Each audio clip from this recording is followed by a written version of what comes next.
Okay, let's just jump right into this explainer. We're looking at what is honestly a masterclass in modern environmental science. It reads almost like a detective novel, right? We're tracking down this microscopic thief that's literally stealing the health of one of the world's most vital freshwater ecosystems. But to really get why this matters, we first got to grasp the sheer global scale of the problem we're dealing with. $2 trillion. Take a second to let that number sink in. What's absolutely staggering here is that this represents the upper estimate of the annual global costs of excess nutrient loading in our waters. We're talking anywhere from $200 billion to $2 trillion lost every single year. It hits fisheries, tourism, freshwater resources, and water treatment. So yeah, this isn't just an ecological issue. It is a massive, massive economic drain. Which brings us to our victim, Lake Winnipeg.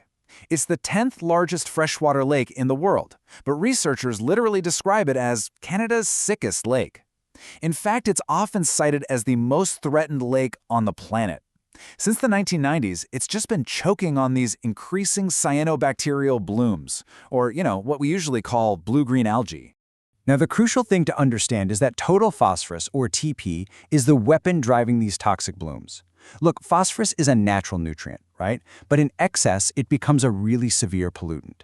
These massive algal blooms suck up the oxygen, completely disrupt the aquatic food web, and pump out toxins that threaten drinking water, fish populations, and the whole local economy. To stop the weapon, we have to find out exactly where it's being deployed from. So to find the source of the phosphorus, we got to look upstream at our crime scene. And it's huge. We're talking about the binational Red Assiniboine River Basin. This is a crazy complex, 220,000 square kilometer web that basically zigzags right across the US and Canada.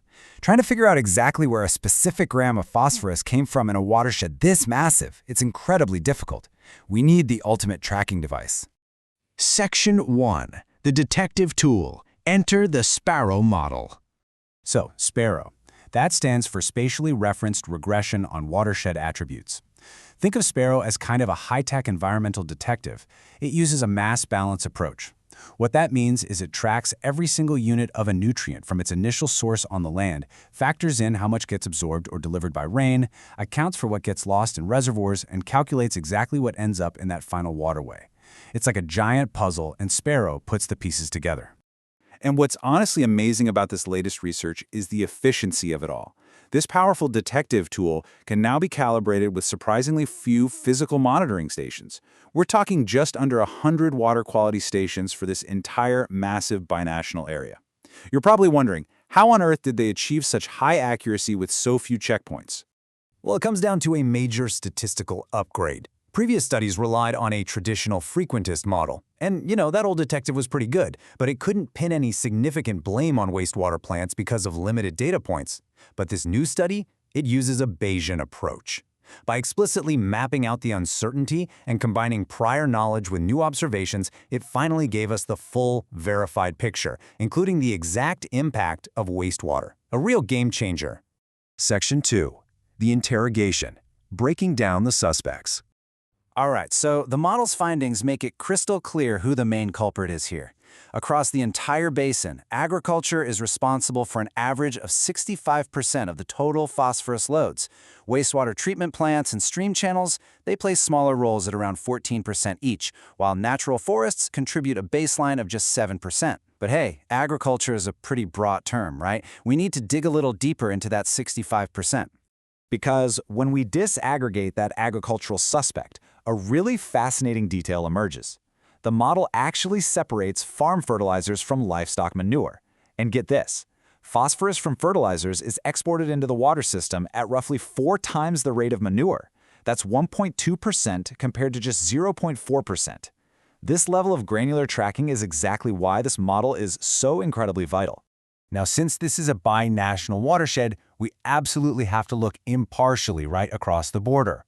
And the data shows us 2 distinct realities. The U.S. delivers a higher total volume of phosphorus. We're talking between 54 and 62% of the total load delivered to Lake Winnipeg, mostly flowing in via the massive Red River system. However, the models reveal that Canada exports phosphorus at a significantly higher rate per square kilometer of agricultural land. Let's look at the hard data behind those rates.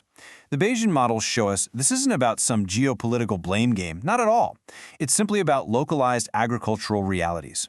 The primary reason the Canadian export rate is higher is because Canadian farms in these specific studied regions apply an average of 819 kilograms of fertilizer per square kilometer every single year. Meanwhile, U.S. farms in the basin apply about 493 kilograms. So, higher application rates naturally lead to higher export rates into the water. It's just the math. Section 3. The verdict. Tracing the hotspots.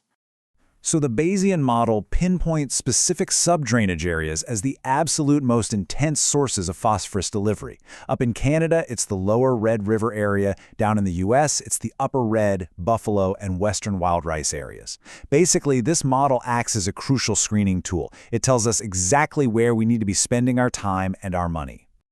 Honestly, having this precise uncertainty quantified map is an absolute game changer for environmental science. By simulating transport across more than 74,000 stream reaches using Bayesian statistics, this new binational study allows policymakers to finally actually target the roots of the problem with real mathematical confidence. No more guessing. So how do we actually solve the problem? Well, step 1 is exactly what this model just did. Identify those absolute highest delivery hotspots. Step 2 is implementing targeted best management practices, or BMPs, like optimizing fertilizer use in the upper Red River, or maybe upgrading wastewater tertiary treatments in the lower Red. The idea is to put the solutions exactly where they save the most money and do the most good. And then step 3, looking to the future, is adapting these models to account for wet and dry climate regimes. We need to track how floods and droughts completely change this nutrient flow. I want to leave you with this final thought as we wrap up this explainer. If a Bayesian sparrow model can successfully track a microscopic nutrient across an international border through literally 74,000 stream reaches and pinpoint its exact origin, what other environmental mysteries can we finally solve? This level of data tracking isn't just about saving Lake Winnipeg, it's a blueprint for proactively protecting ecosystems across our entire planet.